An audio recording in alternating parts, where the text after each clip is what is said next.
کیا آپ تصور کر سکتے ہیں کہ ایک ماں کا بیٹا فوت ہو جائے اور وہ پوری رات اپنے شوہر کو خبر تک نہ دے، صرف اس لیے کہ اس کی نیند خراب نہ ہو، اس کا سکون خراب نہ ہو؟ یہ کوئی عام واقعہ نہیں، یہ صبر کی وہ مثال ہے جس نے تاریخ کو حیران کر دیا۔ مدینہ منورہ میں ایک سادہ سا گھر تھا۔ یہ حضرت ابو طلحہ کا گھر تھا۔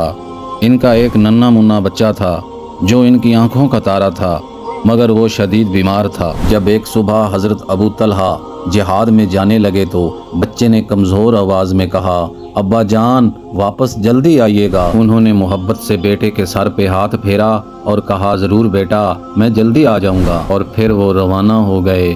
وقت گزرتا گیا، دن کے دوپہر کا ٹائم ہوا، بچے کی حالت بگڑنے لگی۔ حضرت ام سلمہ بچے کے پاس بیٹھی ہیں، دعائیں مانگ رہی ہیں، اللہ کے سامنے گڑ گڑا رہی ہیں، اے اللہ میرے بچے کو تندرستی عطا فرما۔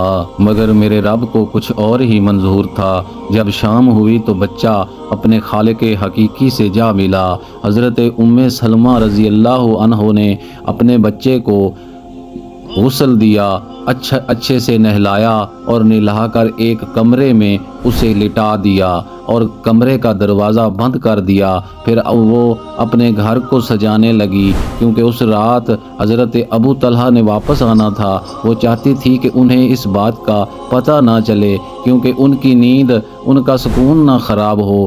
پوری رات گزر گئی۔ جب صبح ہوئی تو حضرت ابو طلحہ نماز کے لیے بیٹھے تو آپ نے حضرت ابو طلحہ سے فرمایا، کیا اگر آپ کو کوئی امانت دے اور پھر وہ اپنی امانت واپس مانگے تو کیا آپ ناراض ہوں گے؟ آپ نے فرمایا، نہیں، جب کوئی اپنی امانت واپس لے تو میں بھلا کیوں ناراض ہوں گا؟ تو پھر حضرت ام سلمہ رضی اللہ عنہا نے فرمایا کہ جو بچہ ہمارا اللہ پاک نے ہمیں دیا تھا وہ اللہ پاک کے پاس واپس چلا گیا۔ تو حضرت ابو طلحہ نے ساتھ ہی پڑھا، انا للہ و انا الیہ راجعون، اور بھاگتے ہوئے بچے کے پاس پہنچے اور وہاں بیٹھ کر رونے لگے۔ جب نبی اکرم صلی اللہ علیہ وسلم کو پتہ چلا تو آپ نے فرمایا، اللہ تعالیٰ نے اس رات میں ان دونوں کے لیے برکت رکھ دی اور انہیں 10 بیٹے عطا کیے، اور وہ 10 کے 10 بیٹے حافظ قرآن بنے۔ سبحان اللہ۔